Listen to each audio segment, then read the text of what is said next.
ఉత్తరాంధ్ర ఉపాధ్యాయ MLC ఎన్నిక ఫలితం రాష్ట్ర ప్రభుత్వ పనితీరుకు నిదర్శనమని వైసీపీ జిల్లా అధ్యక్షులు మాజీ మంత్రి గుడివాడ అమర్నాథ్ అన్నారు. విశాఖ జిల్లా వైసీపీ పార్టీ కార్యాలయంలో జరిగిన మీడియా సమావేశంలో ఆయన మాట్లాడుతూ టీడీపీ నేతల వ్యాఖ్యలపై తీవ్ర ఆగ్రహం వ్యక్తం చేశారు. ఉపాధ్యాయులకు పీఆర్సీ ఇస్తామని మోసం చేశారని, ఉద్యోగులకు జీతాలు సక్రమంగా చెల్లించడం లేదని ప్రభుత్వంపై మండిపడ్డారు. ప్రభుత్వం మోసాన్ని గుర్తించి ఉపాధ్యాయులు ఎమ్మెల్సీ ఎన్నికల్లో కూటమి ప్రభుత్వానికి తగిన గుణపాఠం చెప్పారన్నారు. ఉత్తరాంధ్ర ఉపాధ్యాయ ఎమ్మెల్సీ ఎన్నికల్లో రఘువర్మకు కూటమి నేతలు బహిరంగంగా మద్దతు ప్రకటించారని గుర్తు చేశారు. రఘువర్మ ఓటమి తర్వాత కూటమి నేతలు మాట మార్చారని గుడివాడ ఎద్దేవా చేశారు. ఓటమిని కూటమి నేతలు హుందాగా ఒప్పుకోవాలని అన్నారు. ఎమ్మెల్సీ ఎన్నికలకు తమ పార్టీ దూరంగా ఉందన్న విషయాన్ని కూటమి నేతలు గుర్తించాలన్నారు.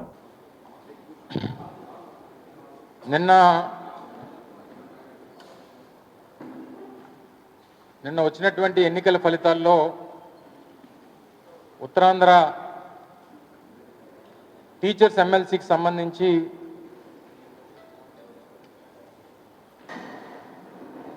విఘ్నులైనటువంటి ఉపాధ్యాయులు ఉత్తరాంధ్ర ప్రాంతంలో ఉన్నటువంటి ఉమ్మడి విశాఖపట్నం, విజయనగరం, శ్రీకాకుళం జిల్లాలకు సంబంధించినటువంటి 3 జిల్లాలకు చెందినటువంటి టీచర్లు దాదాపు 90% పోలింగ్ జరిగినటువంటి విషయం మీ అందరికీ తెలుసు. తద్వారా పోలైనటువంటి దాదాపు 20,000 మంది ఉపాధ్యాయులు వేసినటువంటి ఓట్లు గాను వచ్చినటువంటి ఎన్నికల ఫలితాన్ని కూడా నిన్న ఈ ప్రాంత ప్రజలందరూ కూడా చూశారు. సరే, ముందు నుంచి మా తాలూకా స్టాండ్, వైఎస్ఆర్ కాంగ్రెస్ పార్టీ తాలూకా స్టాండ్ కానీ, లేదా మీ తాలూకా పాత్ర ఏంటి ఎన్నికల్లో అనేటువంటి విషయాలు చాలా సందర్భాల్లో పత్రికా మిత్రులు చాలామంది అడిగారు. ఈ ఎన్నికలకు కానీ లేదా రాష్ట్రంలో జరుగుతున్నటువంటి ఇతర గ్రాడ్యుయేట్ ఎన్నికలకు సంబంధించి కానీ ఆ ఎన్నికలకి వైఎస్ఆర్ కాంగ్రెస్ పార్టీ దూరంగా ఉంటుంది అనేటువంటి విషయాన్ని చాలా క్లియర్గా చెప్పాం. అయితే నిన్న ఫలితాలు వచ్చిన తర్వాత తెలుగుదేశం పార్టీకి అలాగే కూటమికి సంబంధించినటువంటి నాయకులు అలాగే ప్రభుత్వంలో ఉన్నటువంటి మంత్రులు చేస్తున్నటువంటి ప్రకటనలు చూసిన తర్వాత చాలా హాస్యాస్పదంగా అనిపించింది. వచ్చినటువంటి ఫలితాన్ని గౌరవించాల్సినటువంటి సందర్భాలు వదిలేసి ఎవరు గెలిస్తే గెలిచినటువంటి వారు మా అభ్యర్థి అని చెప్పుకోవడం అనేటువంటిది ఎంతకంటే సిగ్గుచేటు అనేటువంటిది ఇంకోటి ఉండదు. అందులోని ఈరోజు ప్రభుత్వంలో ఉన్నటువంటి సీనియర్ మంత్రిగా ఉన్నటువంటి అచ్చెన్నాయుడు, ఉత్తరాంధ్ర ప్రాంతానికి చెందినటువంటి వ్యక్తి, ఈ ప్రాంతానికి చెందినటువంటి నాయకుడిగా, ఈ ప్రాంతం నుంచి ప్రాతినిధ్యం వహిస్తున్నటువంటి వ్యక్తిగా ఇక్కడ జరిగినటువంటి ఎన్నికల ప్రక్రియలో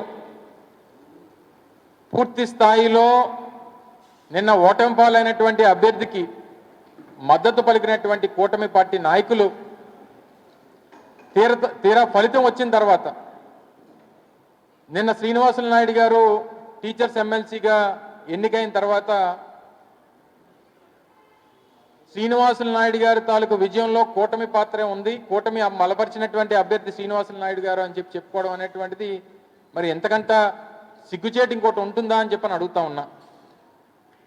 మీరు అధికారంలోకి వచ్చినటువంటి కేవలం ఈ 9 మాసాల్లో, నేటికి కరెక్ట్గా మార్చి 4వ తారీఖు 9 మాసాలు పూర్తయింది. 9 మాసాల్లో ప్రభుత్వంలో పనిచేస్తున్నటువంటి అత్యధికమైనటువంటి వ్యక్తులు ఉపాధ్యాయులే. ఎందుకంటే దాదాపు రమరమే 6 లక్షల మంది ప్రభుత్వ ఉద్యోగస్తులు ఉంటే అందులో 1,80,000, 1,90,000 మంది ఉపాధ్యాయులే ఉంటారు. అంటే 100కి 35% మంది ఉపాధ్యాయులే ప్రభుత్వంలో పనిచేస్తుంటారు.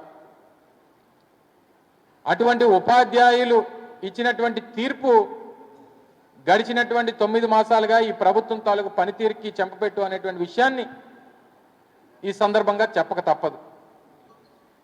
మరి పోనీ ఉపాధ్యాయులు పనిచేస్తున్నటువంటి డిపార్ట్మెంట్,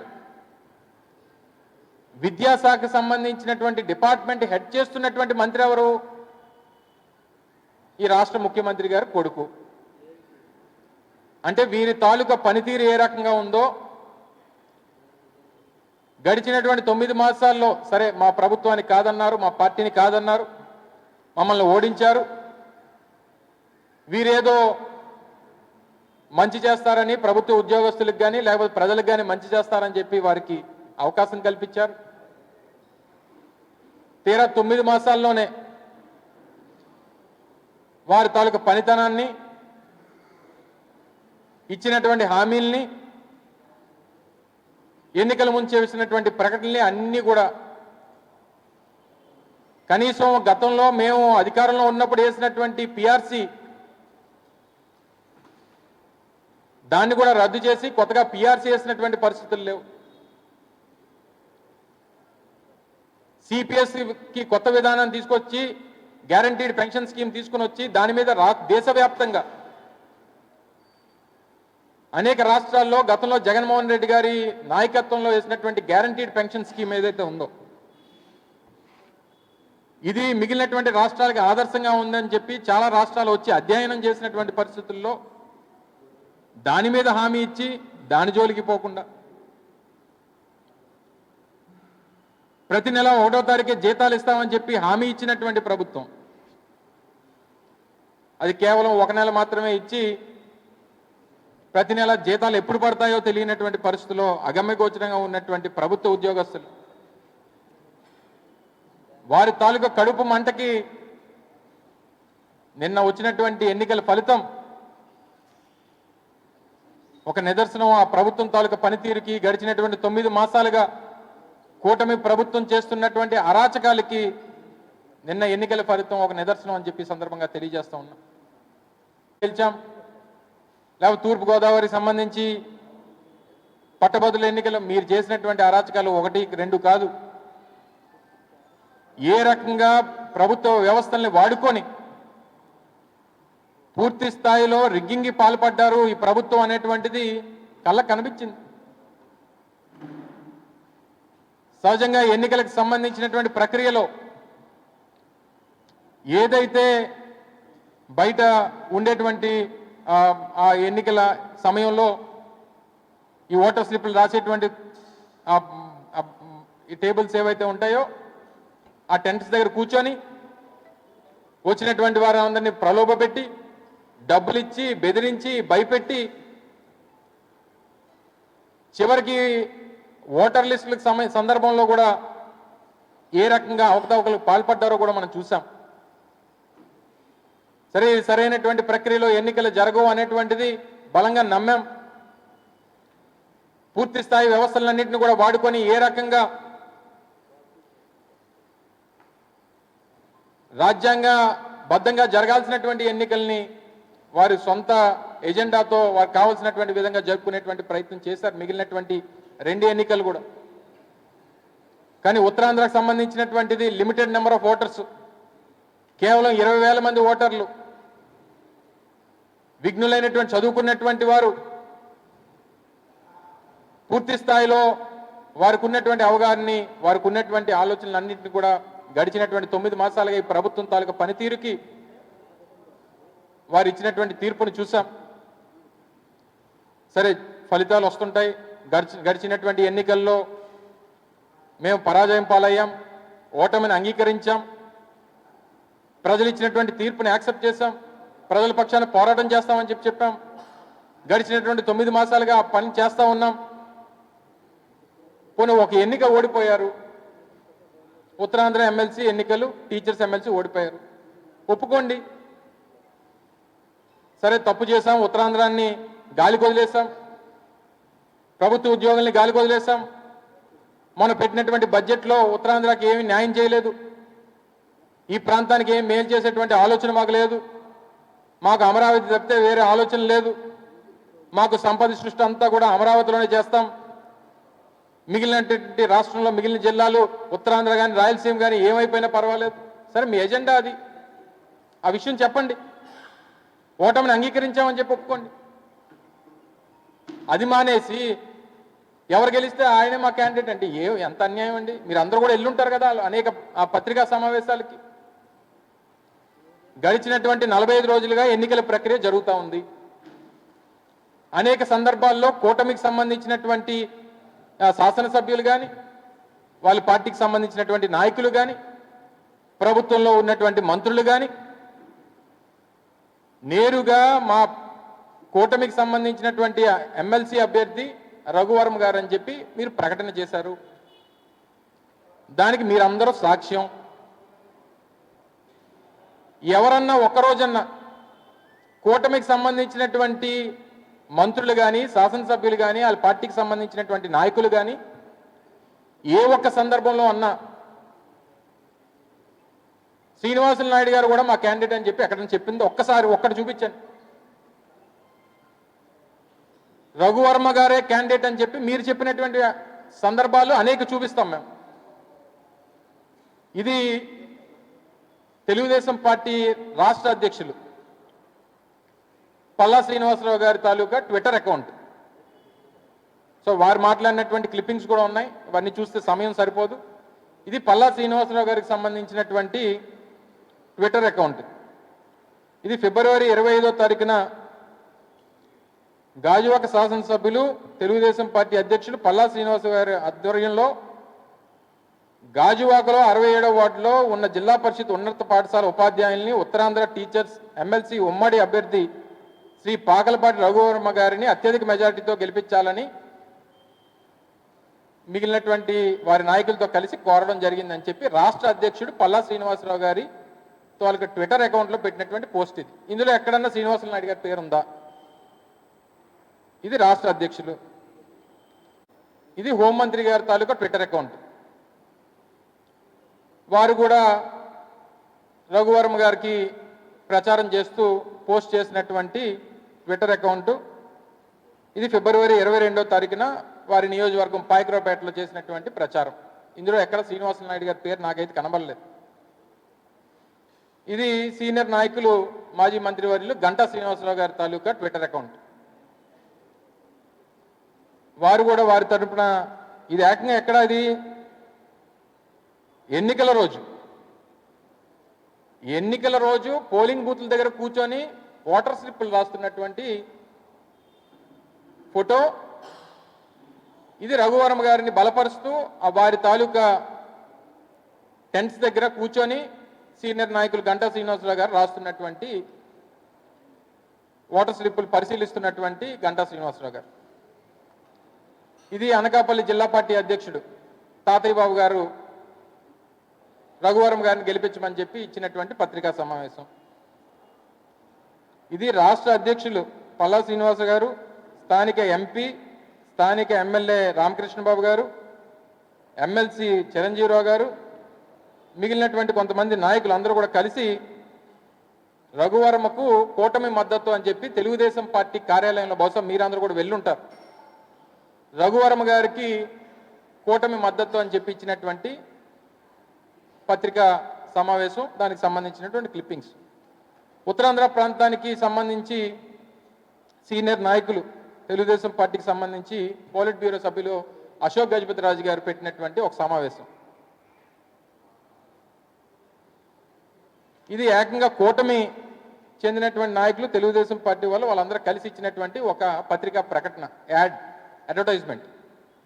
దీంట్లో బహుశా నాకు తెలిసి బీజేపీ ఇందులో ఇన్వాల్వ్ అయినట్లేదు. తెలుగుదేశం పార్టీ, జనసేన రెండు రాజకీయ పార్టీలు కలిపి ఇచ్చినటువంటి ఒక పత్రికా ప్రకటన ఇది. మరి ఇవన్నీ పక్కన పెడితే నిన్న అచ్చెన్నాయుడు గారు మాట్లాడుతూ అసలు మా అభ్యర్థి గెలిచేశాడు, శ్రీనివాసులు నాయుడు గారే మా క్యాండిడేటు అని చెప్పి ఆయన చెప్తే, నిన్న కొంతమంది మన పత్రికా మిత్రులు శ్రీనివాసులు నాయుడు గారిని అడిగారు, నాయుడు గారు ఇలాగా అచ్చెన్నాయుడు గారు మీ గురించి, వారి తాలూకు గెలుపుకి, మీ గెలుపుకి వారే కారణం అని చెప్పి వారు చెప్తున్నారు, మీకేం తెలుసు అంటే నాకు తెలియదు అన్నాడు. మరి ఎవరి మాట నమ్మాలి?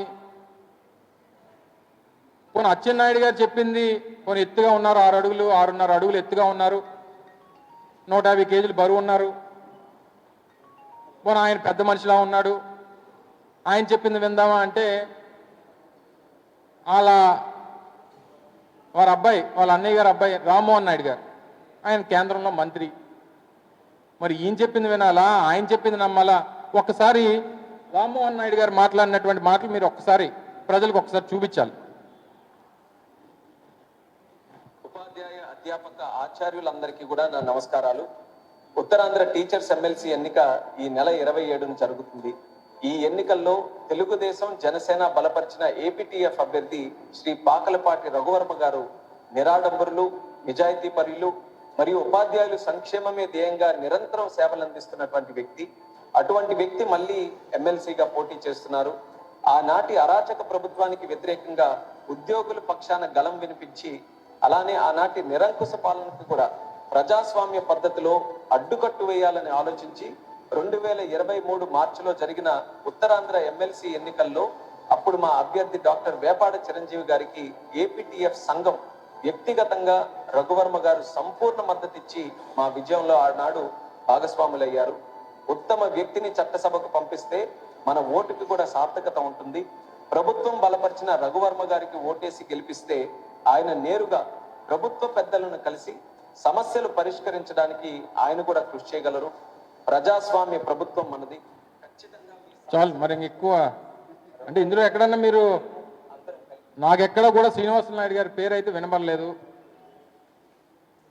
నిరాడంబరులు, నిజాయితీపరులు, ప్రభుత్వం మద్దతు పలికినటువంటి ఏపీటీఎఫ్ అభ్యర్థి అయినటువంటి రఘువర్మ గారికి మీ అందరి తాలూకా సహకారం అందించమని చెప్పి కేంద్ర మంత్రివర్యులు రామ్మోహన్ నాయుడు గారు మాట్లాడినటువంటి మాటలు. పెద్ద ఎత్తున ప్రజల తాలూకు స్పందన తీసుకోవాలి, ప్రభుత్వం మీద ఒత్తిడి తీసుకొని రావాలి. వారు చేసినటువంటి చేతకాని చర్యల వల్ల ఈరోజు మన ప్రాంతం నష్టపోతా ఉంది. ఈరోజు ఉదాహరణకి ఉత్తరాంధ్రలో భోగాపురం ఇంటర్నేషనల్ ఎయిర్పోర్ట్ తీసుకొచ్చిన జగన్మోహన్ రెడ్డి గారు, మూలపేటలో పోర్టు నిర్మాణం జరుగుతూ ఉన్నా జగన్మోహన్ రెడ్డి గారు, నర్సీపట్నంలో మెడికల్ కాలేజ్ వచ్చినా, లేకపోతే పాడేరులో మెడికల్ కాలేజ్ వచ్చినా, విజయనగరంలో మెడికల్ కాలేజ్లో ఈరోజు సీట్లు ఈరోజు విద్యార్థులకు దొరుకుతూ ఉన్నా, లేదా ఉద్దానంలో కిడ్నీ రీసెర్చ్ సెంటర్ కట్టినా ఈరోజు ఉత్తరాంధ్ర ప్రాంతానికి ఇంత పెద్ద ఎత్తున మేలు చేస్తుంది వైఎస్ఆర్ కాంగ్రెస్ పార్టీ ప్రభుత్వం. విశాఖపట్నం నుంచి భోగాపురం ఇంటర్నేషనల్ ఎయిర్పోర్ట్కి 4 లేన్ల రహదారి నిర్మించి 6,500 కోట్ల రూపాయలు పెట్టి చేయాలని చెప్పి ఈరోజు ముందడుగు వేశాం. గడ్కరీ గారిని తీసుకొని వచ్చి శాంక్షన్ చేయించాం. అది ఏమైపోయిందో, ఏం జరుగుతుందో అధిగతి లేదు. బడ్జెట్లో మాత్రం 6,000 కోట్ల రూపాయలు అమరావతికి పెడతారు. విశాఖపట్నానికి ఏమో మాటల్లోనేమో ఆర్థిక రాజధాని, ఈ ప్రాంతం అభివృద్ధి అని చెప్పి మాటల్లో చెప్తారు. అందుకనే మీరు చూపిస్తున్నటువంటి వివక్ష పట్ల, ఉత్తరాంధ్ర ప్రాంతం పట్ల ఈ ప్రభుత్వం చూపిస్తున్నటువంటి వివక్ష పట్ల వచ్చినటువంటి తీర్పే నిన్న జరిగినటువంటి ఎన్నికల ఫలితాలు అనేటువంటి విషయాన్ని మరొకసారి ఈ సందర్భంగా తెలియజేసుకుంటూ, ఇకనన్నా అచ్చెన్నాయుడు గారు ఎవరికో పుట్టిన బిడ్డకు కూడా మీ పేరు పెట్టుకోవాలనేటువంటి ప్రయత్నం మానుకోండి. అనేక సందర్భాల్లో చెప్పాం, మీకు సంబంధం లేనటువంటి క్యాండిడేటు, మీరు మద్దతు పలకనటువంటి క్యాండిడేటు, ఆయన ఇండిపెండెంట్గా వారి తాలూకా ఆర్గనైజేషన్ తరఫున పోటీ చేసుకున్నాడు. మీ మీద వ్యతిరేకతతో వారికి ఓట్లు వేశారు. అయినా సరే మా క్యాండిడేట్ అని మీరు ఊరేతానంటే వాళ్ళు ఒప్పుకోవాలి కదా. ఎక్కడ చెప్పినటువంటి సందర్భం లేదు, ఏమీ లేదు.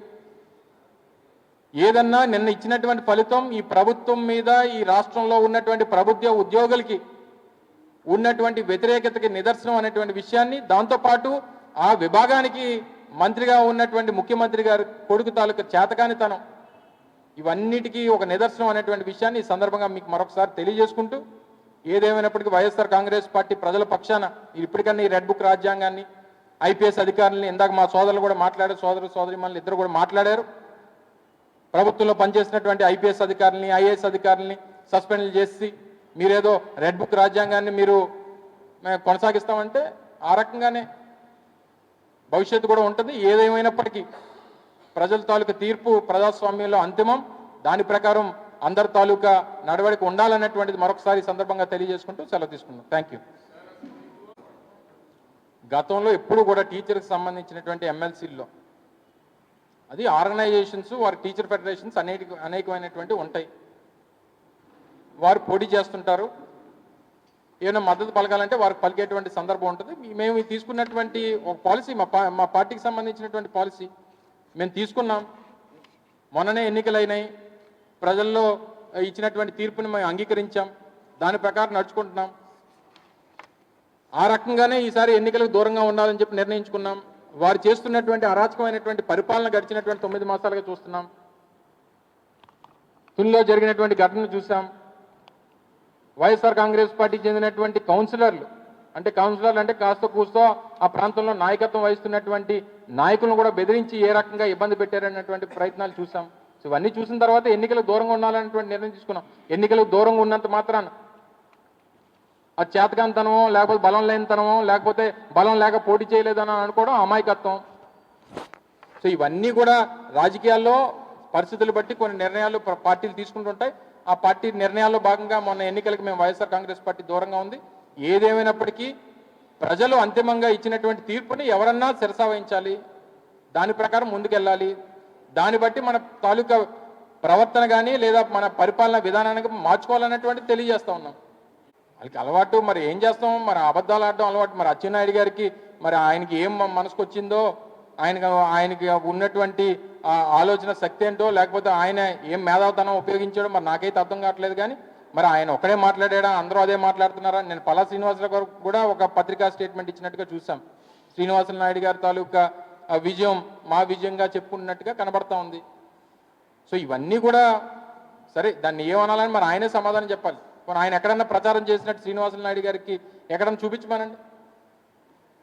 మరి ఆ కూటమి ఎక్కడన్నా మద్దతు పలికినట్టు చూపించమనండి. మేము ఇన్ని చూపించాను కదా, వారి అబ్బాయి మాట్లాడిని చూపించాను, వాళ్ళ నాయకులు మాట్లాడిని చూపించాను, వాళ్ళు ప్రచారం చేసినటువంటి ఫోటోలు చూపించాను. శ్రీనివాసరావు నాయుడు గారికి ప్రచారం చేసినట్టు ఒక ఫోటో చూపించమనండి వాళ్ళని. Thank you.